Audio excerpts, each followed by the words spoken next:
নামাজে কান্না করব আল্লাহর কাছে। এই জমিনে কোনোদিনও আমরা এক ফোঁটা কান্না করব না, কারো সম্মুখে না, কোনো মিডিয়ার সামনে না, কোনো বন্ধুর সামনে না, কোনো পরিবারের সামনে না। কারণ কান্না করতে হয় খোদার কাছে।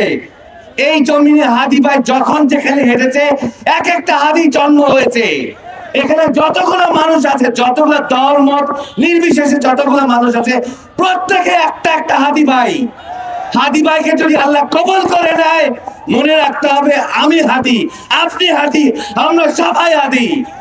এই জুলাইকে উনি বরণ করেছে শরীরে, মগজে, রক্তে, তাহলে আপনারা কেন বরণ করতে পারবেন না? এই ভারতকে আমরা যতদিন পর্যন্ত বেঁচে আছি, যতদিন পর্যন্ত হাদির উত্তরসূরি বেঁচে আছে, যতদিন পর্যন্ত হাদির জন্মগত ওরস বেঁচে থাকবে, আমরা বেঁচে থাকবো, ইনকিলাব মঞ্চের এই বাচ্চারা বেঁচে থাকবে।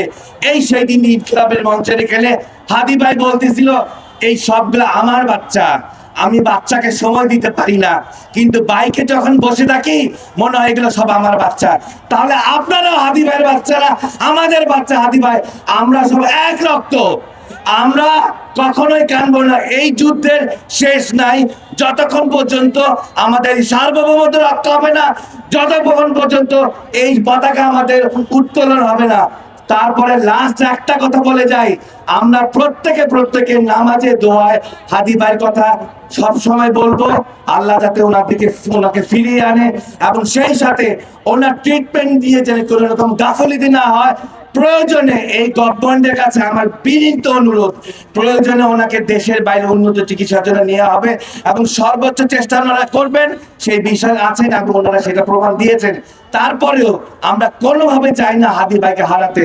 আমরা প্রত্যেকটা একটা হাদি ভাই, টেকনাফ থেকে তেতুলিয়া, প্রত্যেকটা অঞ্চলে, প্রত্যেকটা গ্রামে, প্রত্যেকটা শহরে, বৃদ্ধ, বাচ্চা, শিশু, মহিলা, প্রত্যেক, আজকে বাংলাদেশে একটা মানুষ ঘরে শান্তিতে নাই, রোজা রাখতেছে, নামাজ পড়তেছে, বাজার করা বন্ধ, ক্লাস করা বন্ধ, যতক্ষণ পর্যন্ত হাদি ভাই আমাদের মঞ্চে, আমার ডানে, আমার বামে, আপনার সামনে এই পথে আসবে। যতগুলা বুকে বুক মিলে উনি সবাইকে কোলে নিয়েছে, বুকে জড়িয়ে ধরেছে, সেই বুক থেকে, নিঃশ্বাস থেকে দোয়া করেন হাদি ভাই যাতে ফিরে আসে। আমাদের এই বাংলাদেশকে সুন্দর একটা ভবিষ্যৎ যাতে হাদি ভাই দিতে পারে, সেটার জন্য আমরা দোয়া চাই। ধন্যবাদ সবাইকে।